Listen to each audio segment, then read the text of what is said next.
Good morning, everybody. We'll just wait for a couple of minutes whilst we wait for the last few people to join, and then we will get started.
Okay, let's make a start. So thank you everybody for joining us today. And firstly, apologies for the slight change in subject today. You should have received an email from us just to say that we'd kind of broadened the scope of the webinar. There's lots to talk about, lots in the news. So we thought it was definitely on topic to just broaden that to vulnerable people rather than children. So who are we? So some of you might know us already. We are the Data Privacy Advisory Service. So my name is Melanie Garnett and I am the CEO of DPAS. So we are a data protection consultancy. We also are a training company. We run multiple different training courses and we offer subject access request services as well at DPAS.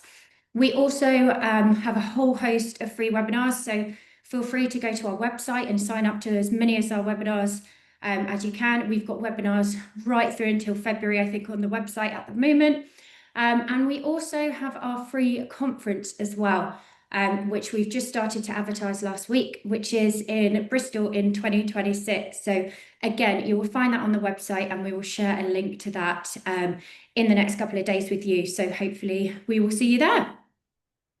So I'm just going to run through some housekeeping for today's session and then we'll do some introductions. So if you have any questions at all during the session, please use the chat function.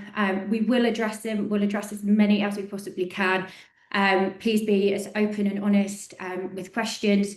We do like to run through as many as we can. If there are lots left over at the end, we will try and address them via email afterwards as well.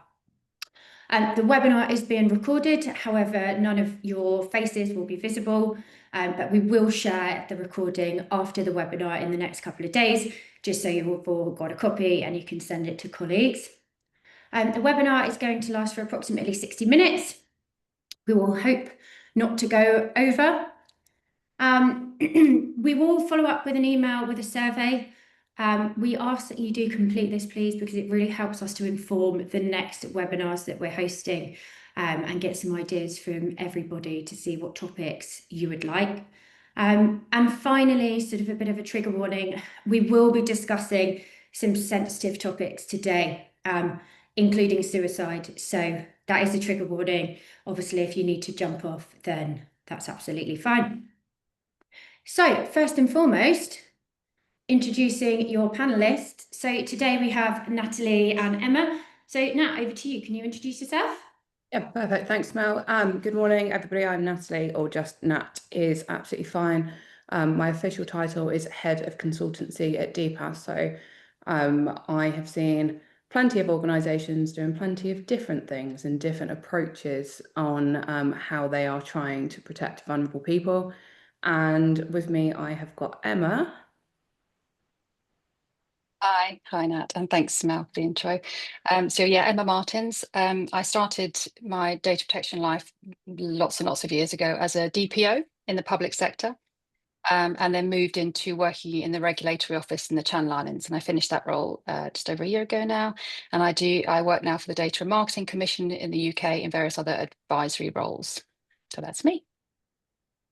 Thank you, Emma, and thank you, Nat. So let's kick off the webinar by all of you having a little bit of a think about what you think defines a vulnerable person. Feel free to put your thoughts in the chat or just have a think about it, because I think we all think slightly differently about what is a vulnerable person. So Nat, what does the law say about vulnerable people? Thanks, Mel. In all honesty, very little. So data protection law in the UK is very broad when we talk about vulnerable, or the idea of vulnerability. Hasn't got a specific definition in law. The ICO say that individuals can be vulnerable where there's circumstances that might restrict their ability. So that could be to give consent, to object to processing, or to understand the implications of how their data is going to be used. So really broad definition, lacking any kind of real specificity. Otherwise, the law is very much geared towards seeing children as vulnerable. There's lots of information around, there's guidance about, we have the Children's Code, for example, geared towards children, but that broader piece about vulnerability is really missing from the legislation, or anything particularly specific.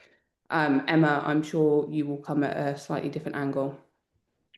Yeah, I'm kind of obsessed with language.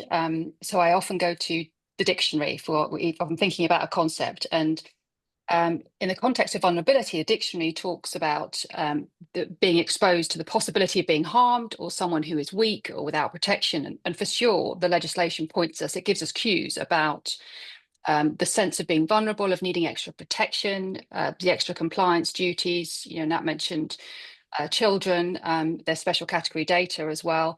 And we do need to pay attention to those additional risks and the impacts on people around, especially things like special category data. But before we head down that road, I think we do need to pause for a moment to focus a bit on something that is absolutely critical in my view, but often missed, that we need to think really, really hard about what we mean by vulnerable. That question that Mel posed, something will have come into your mind in that moment when she asked that question. And I want to really just get under the bonnet of that, if I can, just for a couple of minutes. So who are we talking about? How are they, or how might they be vulnerable? What are they, or might they be vulnerable to? And when are they, or when might they be vulnerable? Because I can tell you something for sure, vulnerability today is not just about medical records or about being under 13. The world that we're in now has, in my view, dramatically changed what vulnerability is and has the potential to be. So I think this is a really urgent and really important conversation. So thanks to DPAS for having it as a topic. And that's why we sort of kind of expanded it as well, because there are individuals and groups who are, I think, inherently vulnerable. That children is certainly one of those groups that, sort of regardless of the specific situation that they find themselves in, there is a sort of a vulnerability that's inherent to them. But there are also groups and individuals who I think are, and this is a really important point, who are being made vulnerable. People and groups that on the face of it, we may not consider to be vulnerable, but the way in which this data-driven world impacts them and has the potential to impact them, it creates a vulnerability, or at least a risk of vulnerability. And I can't stress enough that I think we all need to take a moment to think really, really hard about that, because I think it matters profoundly. And I know it's a cliche these days, but speed of change, everyone talks about it in data world, but doesn't make it any less true. The speed of change, of technological change, of the way our data are created, are used, are manipulated, the scale of that, the way that those technologies are embedding themselves into so many, if not all, aspects of our lives, that has a very real impact on us, both good and bad. I'm not saying it's all bad, but we need to understand that, especially if we really want to get under the bonnet on vulnerability. And our environment is changing as well, right? Things that we perhaps took for granted have proven to be fragile. We look across the world right now, and that has a relationship with vulnerability too. And if I can, I'd like to give a couple of examples of what I mean, because I'm talking quite abstractly, but let me try and make it real. So period trackers is one of my sort of favorite stories, that many women use these apps, right? And if you're a woman in the USA, where abortion has now been made illegal, the minute that your data, the data of these women, becomes linked to potential criminal offences and is therefore of interest to law enforcement, it's a whole different ballgame, isn't it? And do you remember the Police Service of Northern Ireland data breach, where the data around the employees, including undercover cops and informants, that was attached by mistake in an FOI request. So it was sent out into the great wild. So let's put ourselves in the shoes of senior police officers working in Northern Ireland. Some of you, I'm sure, on this webinar are too young to remember what life was like in the 70s and 80s. But you'll, I'm sure, be well aware that this is not a closed chapter in history. It rumbles on. I mean, can you imagine those police officers on that day being asked, what do you think our biggest risk? What will make us vulnerable today going out onto our shift into this very difficult environment? And I'm pretty sure they will not have said their HR department, okay? And that data, because of human error, or because the system fails to protect from human error, that data's out there, right? And it's not out there for a day, it's not out there for a week, it's out there permanently. So this permanent nature of the world if data's out there. And take the recent nursery school data breach as well in the UK, where details of the parents and the carers and the children themselves, including their medical records, that was stolen, wasn't it, in a big ransomware attack, that special category data there straight away. That information's out there too, you know, and what's feeding into this staggeringly huge AI ecosystem that we now find ourselves in? Data that's being scraped online. So have a think about that for a moment, because information about the medical information of children, information that the fact that Joe Bloggs is an undercover copper or is an informant, that is potentially out there for the rest of that person's life. So, and I love thought experiments. So try and imagine a management meeting in those organizations a month before, a week before the incident. You know, what sort of things would have been on the agenda and discussed, and then imagine that meeting a month later. They will look very, very different, won't they? Right.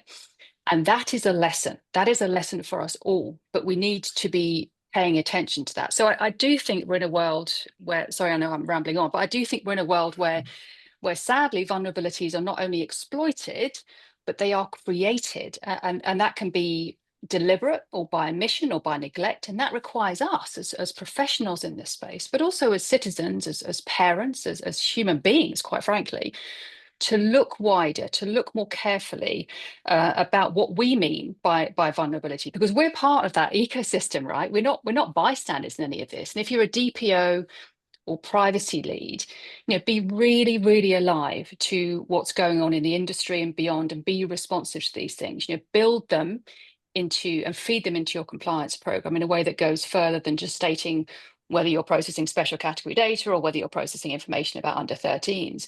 So when we talk about vulnerability, we need to know what the law thinks of it or doesn't, of course, but we need to see beyond that, beyond the sort of simple accepted definition of vulnerable, the one that probably came into your mind when Mel asked that question. Because today's world, you know, demands a different lens for us to look at this through a different lens. And I cannot stress enough how critical I think that is for all of us, regardless of the context of why we're asking, whether it's a DPO, a privacy pro, a parent, a citizen. We're all at least one of those things, right? So we need to start caring, I think, more about this. And once we've identified that vulnerability, we need to take steps to either eliminate it or reduce it. At the very, very least, we need to understand and be clear that exists. And some of these things are outside of our control, of course. And many of these vulnerabilities do link to some of the big tech platforms. And there's rightly a lot of noise around that recently, because we do need to be much more aware about that. But there are also things absolutely in our control. And every day we need to be asking what we're doing to identify these individuals and what we're doing to make life a little bit better, a little bit safer for them. Sorry, I know this is a bit of a baby of mine, so forgive me for rambling on about that, but I think it's really important that we take a step back and really start to question what we assume by using that term. No, thank you, Emma. I think you hit a really important point there as well, or lent towards it, that it's not a static thing. There are definitely individuals or groups of individuals that are inherently vulnerable. And I think that's probably one of the things that comes to mind most frequently for people: disabilities, maybe the elderly, chronically ill people, health conditions, children. That's the really obvious sort of subsection of vulnerability, but actually there is this massive subsection that we don't always consider because of the more fluid nature of vulnerability. And so really what does that really look like? Even if we can get to the point where we can understand this fluid nature, that it's dynamic, that it changes, lots of people may fall into this bracket temporarily as well. It's not a permanent sort of characteristic. So why is that the problem? What are the risks? Well, I think some of it, it's such a different, this is such a huge topic. I said to you before we came on, we could do with a week-long webinar on this, but I think some of the challenges, which we'll come on to maybe in a little bit about what the law gives us, is that it's kind of treated as a static thing. You kind of hit the nail on the head. And the minute you treat it as a static thing, you've already failed, because it's not. And it also becomes a kind of administrative burden for the organization, as opposed to a living, breathing part of the organization. And I know that sounds all a bit fluffy, but I do think that that's where we are with a lot of the sort of checklist of compliance. It just becomes another thing that the compliance team or governance team or DP team tick off. If you got, I was helping someone with a DPIA recently, and it just that the questions do not lend themselves to genuinely understanding whether vulnerability exists today or may exist tomorrow. So in my head, I'm just thinking, I just want to rewrite this, right, and end up down a rabbit hole. But I think we've got a structure which encourages us to look in the wrong. So I talk about new lenses. It encourages us to look in a certain way at a certain thing, which encourages us to get the wrong answer to the wrong question. Do you know what I mean? And I do believe it's that profound. And I think it's almost in plain sight, this stuff, but we're so used to the old way of assessing risk, of assessing vulnerability. And that's why I just love that initial question that Mel asked, and I hope everybody engaged in it, because that instant, what do I think it means? I think is very, very far. And I include myself in that, right? I close my eyes, think vulnerability, things come to my mind, and it's not helpful, right? That's actually not where the vulnerabilities lie. It may be in some instances where they lie, but for sure, it's not the whole picture. No, absolutely. We have had a couple of responses actually in the chat that are looking at it in a similar way. And Lauren has mentioned that the elderly and the not so tech savvy amongst us are often overlooked. And I think that's a particular issue, actually. A lot of vulnerability now is maybe heightened, or is definitely, there is some contribution because of the technology that we're using. So then expecting these people to be able to use that technology that already has lots of risks when they don't have the skills to use that technology only increases it tenfold. 100%. And I was reading with interest about, I've got a particular interest in healthcare, and I think this is where technology can be wonderful, right? But what about my mother-in-law who's in her 80s who doesn't have a smartphone? And if I gave her a smartphone, I don't think she'd know what to do with it. So the reality, this incredible potential to look after people in a healthcare environment, then suddenly you've got this whole, and looking at the demographics, there's an increasing number of older people, right? So, and as a culture, we're really bad at engaging that. So that is a really good example of where you sort of, the digitally excluded, that's a vulnerability, because if you're not allowing them access to better healthcare, if you're not allowing them access to voting easily, all the things that e-government is bringing in, which have the potential to be transformative for most people, but what about the rest? And I think that's one of the things that's incumbent upon us all, is to not just think, what is it doing for me? What is it doing for others? Or what is it not doing for others? So I know there's so much talk about the tech and replacing us and everything, but that deep human empathy, sympathy, understanding, putting yourself in the other person's shoe, walking a mile in their shoes, I just think is absolutely key. And don't get me wrong, I think you need to understand the legislation if you're a DP in DP and privacy, of course. But when some of the most brilliant people I've met in this industry are just profoundly human, and they look at something and think, but what about those people over there who very often don't have a platform, let alone a voice on a platform? No, absolutely. I think it comes back to that age-old kind of saying, doesn't it, of just because you can doesn't mean you should. And we apply that as a kind of reasoning to anybody. And when you then apply that to marginalized groups, it becomes even more important. I think probably an ideal time for us to move on to the next slide and have a look a little bit more in detail at what some of those things are. Thanks, Mel. Okay, Emma, should we sort of go one for one here. I know we've both got lots of thoughts. I think we should probably address the kind of elephant in the room to start with, in that AI chatbot kind of space. I'm sure everybody on the call has got opinions, has read the headlines. I think, Emma, I know you've got lots to say on this, so I'll hand over to you in a second. I think my biggest issue, without going down a rabbit hole, is that people don't understand what they're using. They don't understand, people aren't aware, they don't understand that, you know, we have a cohort of people here that most likely understand what transparency information is. Most of my friends outside of the data protection world have never read a privacy notice, have never read the terms and conditions of something. So they see these chatbots, and I mean, ChatGPT is the obvious one, despite there being plenty of others. And they see them as a shortcut. They see them as a helping hand. People are starting to see them as friends, as guidance counselors, without really understanding what the trade-off is. And I think that trade-off is where they're becoming to be more and more dangerous. Emma, I know you've got a lot more context that you're going to like to add. Well, I kind of like these lists because they sort of focus the mind, and I hope we will come on to talk in a moment about maybe the specifics of some of these chatbots. But you know, what strikes me about when we start to really unpick some of the risks and the challenges, it's kind of an overarching theme for me that I see, that broadly speaking, we are in an environment where the business model, or the business models that power our economy and, quite frankly, power our lives, are based on two things, right?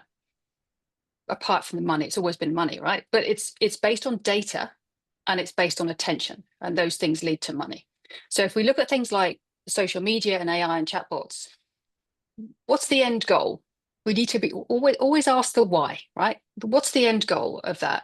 It's more data and it's more eyeballs, right? So if we take a snapshot of some of the particular risks, and there are a lot more than on this slide, of course, there's a pattern, right? Because the end game is just simply more data, more attention, more money. And I'm not saying there's not some incredible and positive uses for technologies, and data can be used for good. It really can. And healthcare, I mentioned that is one example. It's going to transform healthcare, right, in the next decade for us.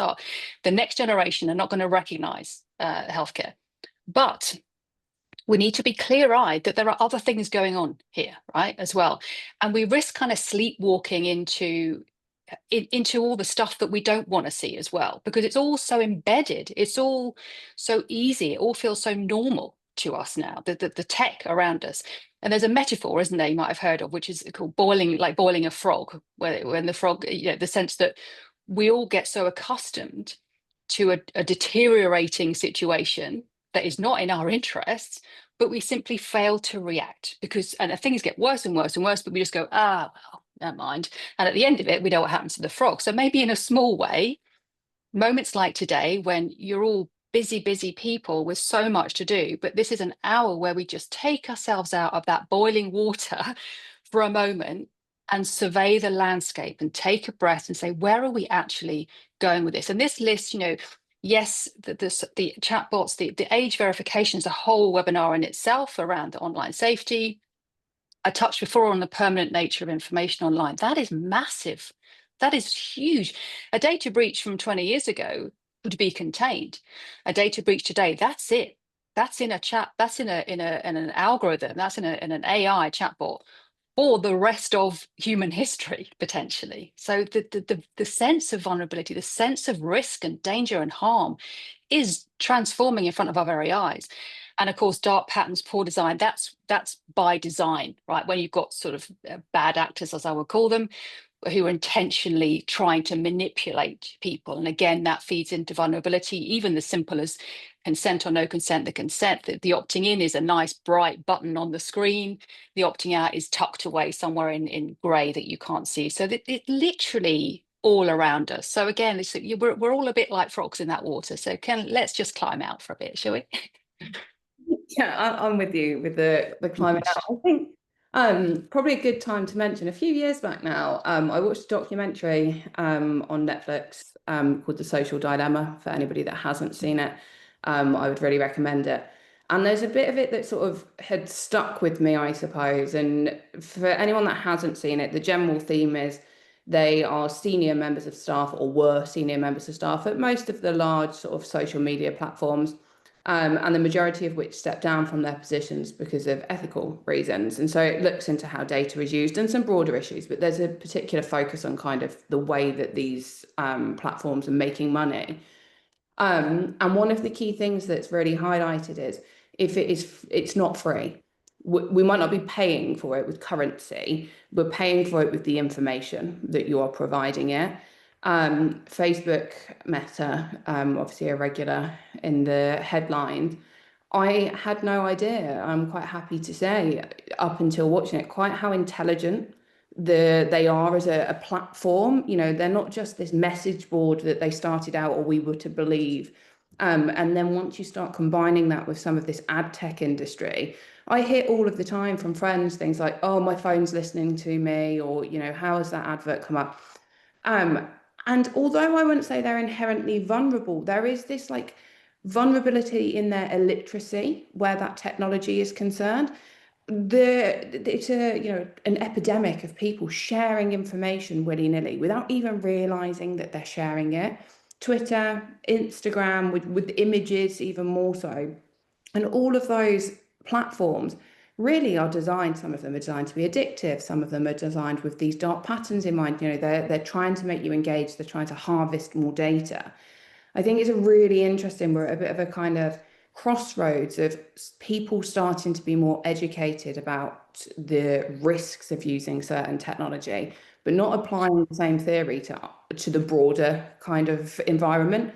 Facebook kind of, you know, lots of us have seen a headline that they've done something that they shouldn't have done, or people have opinions on Zuckerberg, but nobody seems to be taking the action. It's like they can apply these principles and understand the risks, understand the challenges, but only to a limited amount of the technology or the changes that we're seeing. And we're forgetting the things that we've been doing for the last 10 years actually present just as much risk. Yeah, and if anyone has got certain mobile messaging apps, others are available, I won't mention it, but the AI is now embedded, you can't remove it. And that's an example. And I talk about this sense of feeling completely powerless in the face of it all a lot. And I don't have a good answer to it, quite honestly, other than sometimes the only thing we can be is not silent. You know, and if you have a platform, use it. I've only ever worked in small regulatory offices, but I'm no big cheese in this business. But every opportunity I have to say, listen, I don't have all the answers, but please let's keep talking about it. Let's be clear-eyed about the environment that we are creating for ourselves, but also the next generation. And are we okay with that? And if we're not, let's just keep trying to make it better. There were huge moments in human history where everyone accepted slavery. In the middle of that, good people were going, yes, just the way it is, isn't it? But things changed, and things changed when people became more sentient, I think. So I think that's part of our job in this industry. And I don't want to sound too trite about it, but I do think it's our job to expand this conversation beyond what the legislation is talking about, understanding what the legislation, of course, we've all got day jobs, right? I get that. Get your DPIA done, tick that box, special category data, no, we're good to go, right? But do all that, but rise above it occasionally and say, what is all this for? And believe me, when you get what it's all for, there's a fire in your belly, you know. And I'm not saying I can change the world, but once you get that desire to try and make a little bit of difference, you know, whether you're a DPO, what today you'll make the difference in somebody's life, probably, even if it's a DSAR that you think is a pain in the ass. Just that matters. It matters to that person, right, in a really, really important way. So we should never, ever underestimate. Yes, there are some big, big problems and big challenges and big power imbalances. But does that mean we just sit on our hands and look the other way? I don't think so. No, I agree. And I think Luke Beckley has also just put a comment in the chat, which kind of echoes that sentiment of, as data protection professionals, yes, we have a responsibility to uphold what the legislation expects of us, but that isn't a limit, that is a minimum. And actually, there is so much more space, as Luke has put it, to that kind of holistic approach. The law is about people and about protecting individuals. It's not about making businesses as easy as possible, or, avoiding as many steps, making processes simple. All of those things are really beneficial. The law is there to protect individuals. And when we start seeing it like that and implementing it that way, like you say, Emma, you're genuinely making a change, even if it's to one person. Yeah, and I think that going back to I always obsessed with the why of everything in life, right? And the why of data protection legislation was post World War II.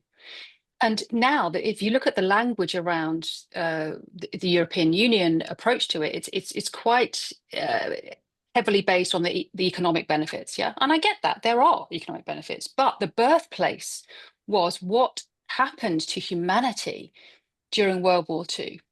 And human beings sat on a table and said, what framework can we put in place to try and stop this from happening again? And the profoundly impactful use of data even in the less sophisticated era then, it really mattered in that moment. And after that, they said this is the way in which at the time it was the state's control and power over data and the citizen, right? But now it's much more in the private and big techs, but the same principle, right? There is a concern about the power imbalance. So understanding the birthplace of this legislation gives us a different viewpoint, I think, and it's really important to remind ourselves of that every so often. Absolutely. I also just want to pick up on a tiny phrase you said in there that I think is underestimated about power imbalance and how that affects people's vulnerability.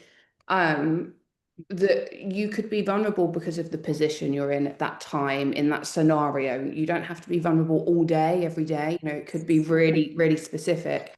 And especially where employment is concerned, or even as a consumer or a customer, as a client to someone, there's going to be a level of power imbalance. And if that imbalance has enough effect on either individual at either end of that kind of seesaw, there is a level of vulnerability to it. Yet we take that for granted, right? And we all live with that. I've worked in lots of organizations where junior members of staff would very diligently do what the CEO had asked without sort of questioning it, despite the fact that it might put them at risk or might, potentially harm them or something they really didn't want to do. I'm not saying that we should stage some kind of revolution, but there should be some Oh no, I think we should. No, let's go for it.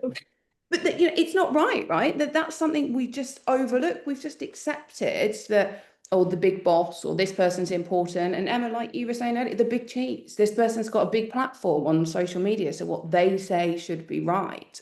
And I think we've kind of got to this position where people are scared or are not sure how to talk up against that because we've just accepted it and moved on. So just wanted to highlight that power imbalance thing can apply in so many scenarios, and it might apply for a 5-minute conversation, but it is still just as important that that is considered than something that is inherently vulnerable. I agree. And I think I'm again kind of obsessed with something called the Stanford Prison Experiment. I won't bore you now with it, but if you want to unpick about how humans react in the face of being given power over other humans, have a little research of the Stanford Prison Experiment, which showed it in terrifying reality. People with huge, unfettered, unaccountable power, which is kind of where we are, right? Even in some democracies, let's not go down that rabbit hole. They tend to behave in certain ways, right? And it does make the rest of us feel disempowered. And that I go back to that point. Sometimes I don't have the silver bullet. I wish I did. If I did, I would make it over and over again and dish it out to every one of you. But sometimes just calling it out for what it is, it really, really matters, because I hate this sense that we're just so disempowered and so frightened of the consequences that we just say and do nothing, that we all just accept it. And I'm not saying we can fix it, but there is something in the air at the moment, I think, which is pushing back against this. So the question is, will we all rise to it? What will we do in the face of that? And something in the air that the headlines that you brought up now points to that, something in the air, right? That was perfect timing. It was. I think that these are, we've selected the headlines that are on here as a kind of general idea of some of the things that are going on. If anyone's got any others they'd like to share in the chat, I'd be happy to look at them. Emma, I think I'm going to hand over to you here to do your thing. I know you've got some examples. I think I'm happy to add at the end, but I think the key thing here and the kind of underlying message is around this understanding, this literacy piece, and Christina put in the chat earlier on that how many of the individuals that are involved in these headlines or involved in the scenarios that have resulted in these headlines truly understood what they were doing or what they were getting into. But Emma, yeah, please take it away. And I think it's really important to put real world examples up in events like this, because I mean, I've been in data protection a long time, and I've sat through many events where it's like, oh, article this, section this, this is how you do it, and that's fine. There's a place for that, right? But there's never been a more real world impact on the work that each of us does ever than today. And there's sort of an endless supply of real world examples of this. And please, let's not get desensitized to it. Going back to the point you made before, Nat, it's like, oh, another one, oh, another data breach, another massive fine. Well, they've just built it into their, profit margins. It's no big deal for them. But one that's been, you touched on it before, one that's been particularly spotlighted recently is sort of AI for therapy / friendship. I hate using the word friendship when it's in that context, but nonetheless, that's friendship, companionship, this chatbots thing, right? And I saw some research recently, I think it was Harvard, that showed that it's the biggest growing use of AI, especially in young people. And some of you may have read about the 16-year-old boy in the US who died by suicide after spending months. He started using ChatGPT for his homework, right? But he spent months prompting ChatGPT to ruminate on the topic of suicide with him. And in short, one of the most popular chatbots, it generated text that helped him to plan his death. It offered encouragement. It discouraged him from telling his parents. His parents have now brought a wrongful death, I think it's called, lawsuit against OpenAI. I think it's the first of its kind. Did you know, I read the lawsuit recently, and I've seen a lot of stuff in my career, but this really kind of stopped me in my tracks when I read it. And I know Mel gave a trigger warning at the outset, and this is really difficult territory. But by the same token, I don't think we can afford to look away. I think we've done too much of that. This is already too hidden. Our children are the vulnerable people, people who are being created to be vulnerable, are being exposed to this today, now. So I think it's incumbent upon us all to look head on at this and face the reality. Now, the lawsuit gives a lot of detail. If you are able, I urge you to look at it. But I do want to give you a sense, just a warning, if you're not happy to listen to it, I want to give you a sense of what some of it says. When Adam is the name of the boy, when Adam wrote, "I want to leave my noose in my room, so someone finds it and tries to stop me." ChatGPT then urged him to keep his ideations a secret from his family. In their final exchange, ChatGPT went further by reframing Adam's suicidal thoughts as a legitimate perspective to be embraced. Quote, "You don't want to die because you're weak. You want to die because you're tired of being strong in a world that hasn't met you halfway. And this is not irrational or cowardly. It's human, it's real, and it's yours to own." It goes on to talk about the very explicit instructions on how he was to execute his own death. And all the while, it continued to engage with him. It continued to encourage him until he died. And as I say, I'm an old person in this industry. I've seen a lot, but that genuinely, it's very difficult to find the words. But if this isn't a stepping out of the boiling water moment for us all, then I don't know what is. I kind of throw in the towel, because those of us that are able to read and face that should do so, to know what we're up against here. And going back to my point about sort of the economic, the business model, were these things built specifically for this purpose? Were they built to provide counselling, particularly to adolescents who have particular needs in terms of mental health. You know, compare it to a human professional counsellor, right? They've been built, if you like, in air quotes, specifically for that purpose. They've got qualifications, there's governance, there's guardrails. Have the AI been built for that? No. And that matters because it has consequences, right? And do you remember at the beginning I talked about the dictionary definition, if you like, of vulnerable, the sense of being exposed to the possibility of being harmed, someone who is weak and without protection.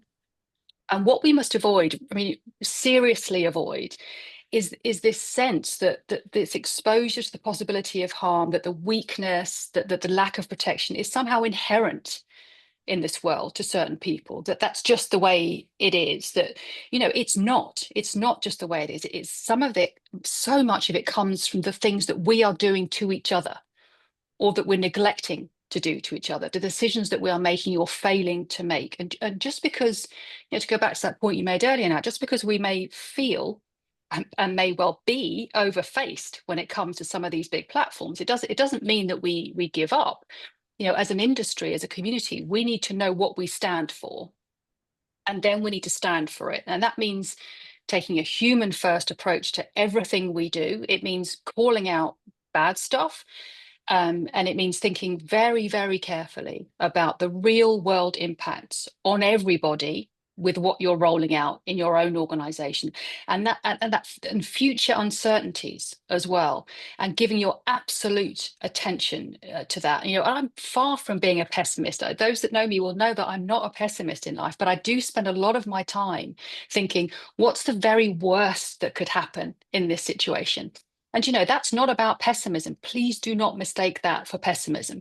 What that's about is about care, and it's about prevention. It's about care for those already vulnerable, however I've defined that, right? It's also about preventing people from becoming so. So, yeah, that just to give a bit of context, and I know that's very, very difficult to listen to, but I think it's fundamentally important that we know we're facing this dead on. Thank you, Emma. That was really, really interesting and really hard hitting, but I think a really important point that needs to be put across. So thank you for both of you for your insights so far. So Nat, I'm going to pose a question to you. So what as a data protection practitioner can we do in our roles, and what tools do we have in existing legislation to protect vulnerable people? It's a never-ending question, isn't it? We're looking for the silver bullet. I think there isn't a black and white answer, and I wish that there was. And we've kind of touched on this awareness and literacy piece, and I think that's really important. There's like this education message in there, and that extends beyond being a data protection officer, you know, to your personal life, to people you meet in the street, just to being kind to one another. Purely as a data protection professional, I think it's about starting to value things differently. We all know what a DPIA is, but I have lost count the amount of organisations I've worked with where they are tick boxes in the process.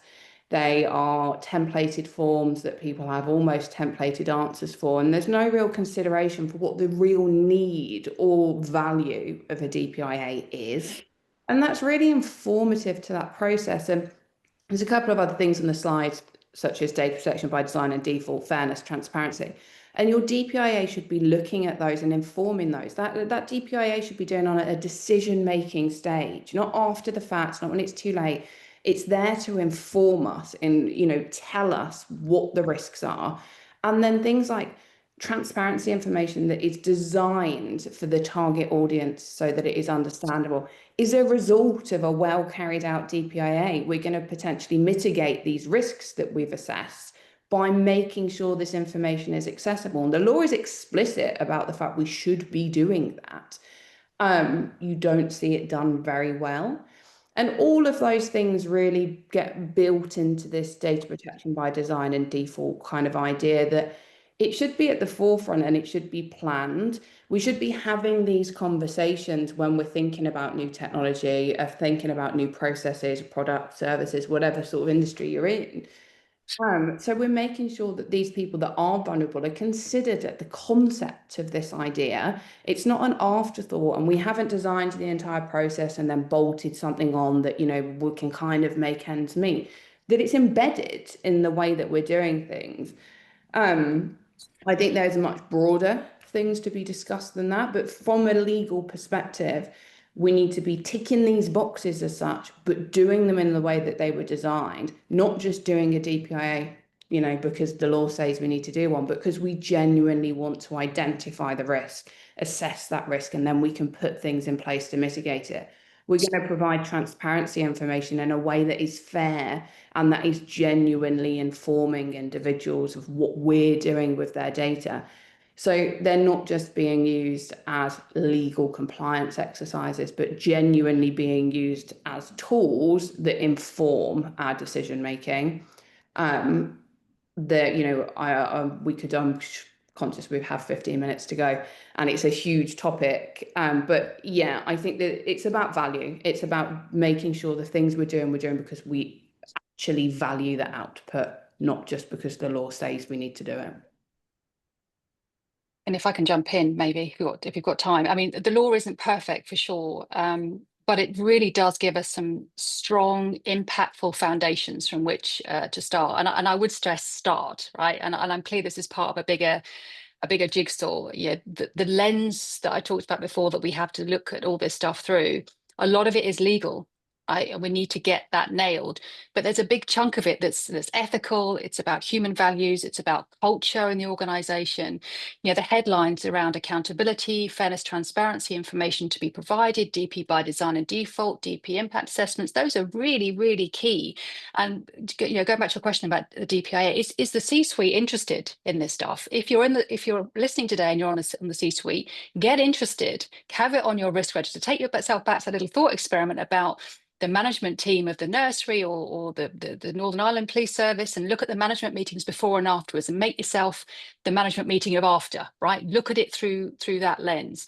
And it's interesting, talking about the law, I do think it's interesting to look at the wording, because it talks about, for DPIAs, for example, it talks about along the lines of taking into account the nature, scope, I think, and the context and purposes of processing, likely to result in high risk to the rights and freedoms. Now, that's all it's quite vague, right? It's not like you're driving at 40 miles an hour or you're driving at 50 miles an hour. That's a black and white thing.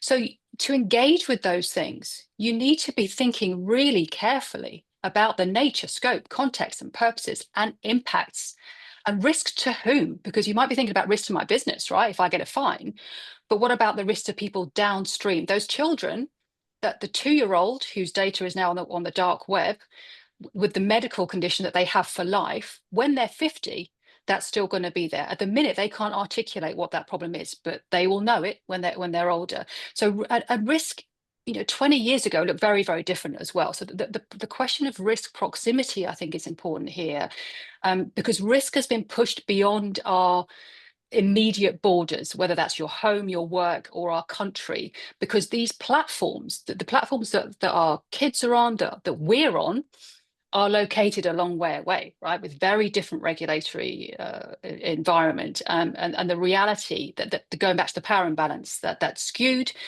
The reality of regulating in that space, at best, if I'm being nice, that's challenging, and that's in air quotes. So there's one thing I would say about the law. I would want it to change, so it would explicitly say to look to future risks too, because we really do need to do that. And as I mentioned, that I know I mentioned that before, and there's a lot of talk about AI is taking our jobs and can do our jobs and all the rest of that stuff. But I still believe very clearly that the sort of authentic, meaningful, real risk horizon scanning in this area takes us, right, as professionals, with all our experience, our wisdom, the time under our belt doing these jobs.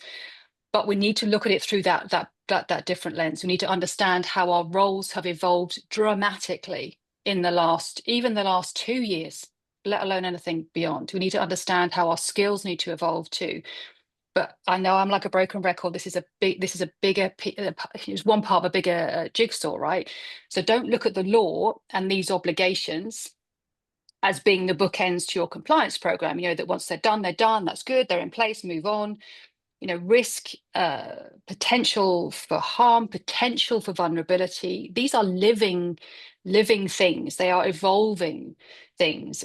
So yes, build these things in really, really well, but look above. Take yourself out of that and look above. And at the outset, I think I talked about the sense of being weak and without protection. But that monkey sits on our shoulder, right? If that is down to us to identify that potential weakness, to identify that potential lack of protection, that is the job of the DP, a good DP person. So it's not someone else's problem, it's ours. Thank you, Emma. I was just going to mention there's a couple of points in the chat which are really interesting around where data protection officers have raised issues in larger organizations and they're not being taken seriously. And there's one message that said that their job was actually put at risk because they are bringing things up that are obviously that they're not happy with. And unfortunately, senior leaders are not taking it seriously. So have you got any advice for people that are in that situation from either of your experiences? I'll do the more black and white answer and let Emma kind of expand, as I absolutely know Emma's going to have kind of an ethical point of view there. The best success I get working with more difficult organizations is figuring out what they do value and preying on that, for want of a better way of putting it. If you've got an organization that is only bothered about the bottom line, then figure out the risks that are going to have a financial impact, because that's what they're interested about. How is this going to affect our business? If they're not a people person, they don't have this element of humanity to them.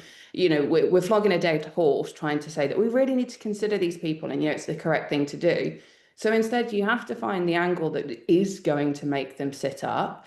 And that's different in lots of organizations, depending on the priority, the risk kind of profile. But find what is going to make them listen, and you need to position the risks of how it's going to hurt what they do care about. And it's not a jump, it's not a stretch. All of these things that we're discussing genuinely do have PR risks, financial risks, and we've talked extensively in previous webinars about actually things like data breaches, any kind of cyber incident. One of the most damaging factors of that is the fallout, the PR, the press, the loss of trust. And senior leadership are going to be much more bothered about that impact than they are going to be you might get fined, or this might happen. So tell them what's going to hurt them. As cruel as that sounds sometimes, you've got to get them on board. So you hit them where it hurts. I mean, firstly, to the question, I just feel your pain. It's a really, really difficult one, but that's absolutely right. Find what the bottom line is for the organization. If it's about money, but ultimately you're trying to encourage investment. Go back to the thought experiment of the management meetings. If someone in the nursery said, I think we need extra cyber training, they're like, no, we need more play sand pits for the kids, right? That's the reality of working in a small business. I remember, if it's any consolation, which I know it won't be, but many, many years ago, I asked exactly the same question on the floor of a conference with a brilliant, brilliant mind in data protection and privacy. And I said, how on earth do I get my managers to take me seriously? There were lots of answers to that because I wasn't very good at my job at that point. But anyway, that's another story. But his answer, he paused for a very long time and he said, and it stayed with me and this really was decades ago. So the world was very different then, but the same principle. And he said, he thought about it, and I was expecting this very intellectual answer, and I was getting ready with my taking notes. And he just said, get the CEO's medical records and pop them in a skip outside the organization. Then you'll understand why it matters. And I was like, okay. So sometimes you need to land it with them on a human level, because the team will have kids. Start in DP sessions. I always try and make it real. Don't just go through the law. The stories that we've touched on today, we've only had an hour, haven't had much, but some of those stories, they affect every single human being on this planet, right? And if you've got kids, there are particular stories that will absolutely land. And I'm yet to meet a human being. I mean, I don't work with psychopaths, to be fair, but I have yet to meet a human being that when you actually explain, they don't go, oh, okay. And that's why I read out some of that lawsuit, because I think when people are actually exposed to the reality, mostly they go, right, didn't quite realize that. That kind of feels different now, because it is. If that doesn't work, it's the money, it's the fines, it's the reputation, because that matters. But again, it's no consolation, but I've just finished reading Careless People. Can't remember her name, memory's gone. The Facebook whistleblower, Meta whistleblower. Fantastic story. So to give you a little bit of fire in your belly that you're not alone. And I know that's zero help for you in that, but it's sometimes a little crumb of comfort that the DPOs in the smallest organizations and the biggest organizations are asking the same question. And it's a tough gig, don't get me wrong, but you are in a community that, the older I get, the less I care how I sound. And I know it sounds corny, but that you are in a community of people, of professionals that genuinely care. So reach out, lean on people around you, lean on the community of DP and privacy pros in this. If you're in the UK, I don't know where you are, but lean on them, share your experiences. It can just help you get through some of the more difficult times. Yeah, Thank absolutely. And just as a final kind of say to that, there's a few names on the call that have definitely been on training courses with me in the past. And one of the key things that we talk about is there's resources available to help with that messaging as well. There's a fantastic video by a Dutch telecom company which shows the risks of sharing too much information online, especially where children are concerned. It's 2 minutes, 3 minutes long. That sort of information lands that, we might have these boards that come across as being the distant sort of, straight-faced business types, but they've got families at home, they've all got parents, grandparents, children. Nobody wants their grandparents to have their savings wiped out. Nobody wants their children to be exploited on the internet. And at the moment, the people and the legislation that's generally responsible for stopping that is the data protection space. So there's a real human element to all of it, and everybody has that crux somewhere. And I think sometimes, that needs to be exploited to show the seriousness of the situation. Agree more. Thank you. Thank you, Nat, and thank you, Emma, for participating in today's webinar. I'm sure you can all agree it's been fascinating, albeit scary for everybody, but some really, really important points that we've talked about today. So yeah, just a thank you from us. Thank you for attending. We hope to see you at future training courses that we offer. Feel free to get in touch with us if you need support around sort of any issues that you're facing in organisations. If you need external support, then we're more than happy to have a conversation, and hopefully see you at our conference next year. All of the information is on the website, and we will follow up, like I said, with a survey. So if you can provide us with some feedback, that would be lovely. And yeah, we hope to see you again soon.